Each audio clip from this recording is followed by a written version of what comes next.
حبايبي الحلوين اللي بيسمعوا كلام بابا وماما، هنحكي حدوتة صغيرة قبل النوم.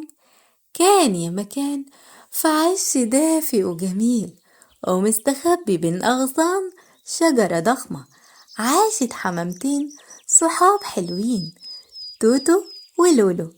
توتو حمامة بيضة وجميلة، عندها قوة وطاقة، بس ساعات بتبقى مستعجلة ومش بتفكر كويس.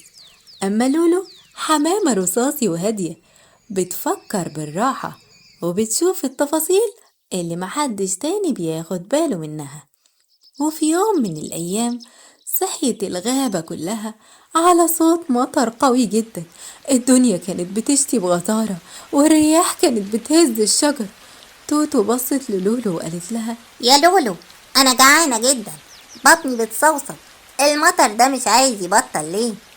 لولو بصت على الأرض المبلولة وقالت لها: يا توتو، كل الحبوب اللي كنا بناكلها غطست في الطين والمية، وحتى لو نزلنا هنتزحلق وممكن نتعب. توتو ما قدرتش تستنى أكتر من كده وقالت: لا، مش هينفع نقعد أكتر من كده، احنا لازم نجيب أي حاجة وناكلها.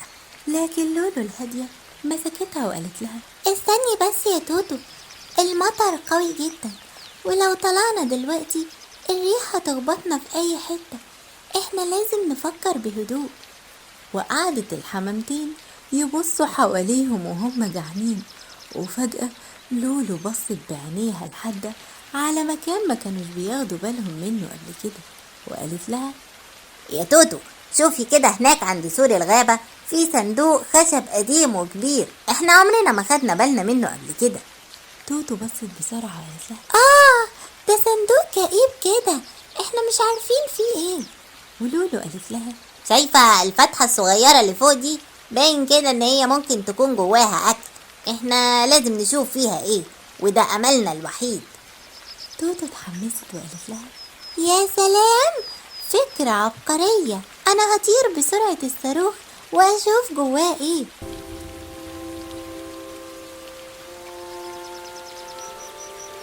وتوتو بدأت تطير بسرعة جدا عشان تقدر ان هي تشق الطريق في الريح والمطر اللي بيضرب جامد. كانت زي القائد بتصد الريح بجناحها القوي. اما لولو الهادية كانت بتطير وراها بالظبط وعينيها مركزة على الصندوق. وكل ما الريح كانت بتحاول تزيح توتو، لولو كانت بتقول لها: يمين شوية، شمال شوية يا توتو. وكانت بتخلي بالها عليها. ووصلوا للصندوق بصعوبة، وتوتو لقت الحبوب الناشفة فعلا جوه الصندوق.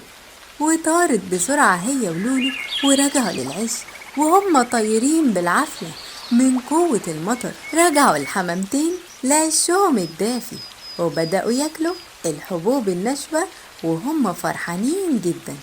الطعم كان ألذ بكتير من أي حاجة هم أكلوها قبل كده، مش عشان الحبوب حلوة، لأ، لكن عشان تعبوا عشان يلاقوها.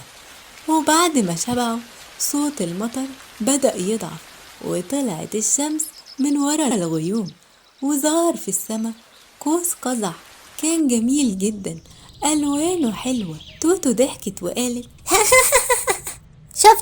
شفتي يا لولو، شفتي المطر بطل ازاي زي ما قلتي؟ ايوه يا توتو، المطر لازم بيبطل في الاخر، واحنا قدرنا الحمد لله نكسب المطر عشان انا ركزت وانتي طرتي بقوة. والصداقة هي اللي بتخلي الاكل احلى في اي وقت، حتى في وقت الجوع. ايه رأيكم يا أصحابي في القصة دي؟ أتمنى تكون عجبتكم. أشوفكم في قصة تانية. مع السلامة يا أصحابي.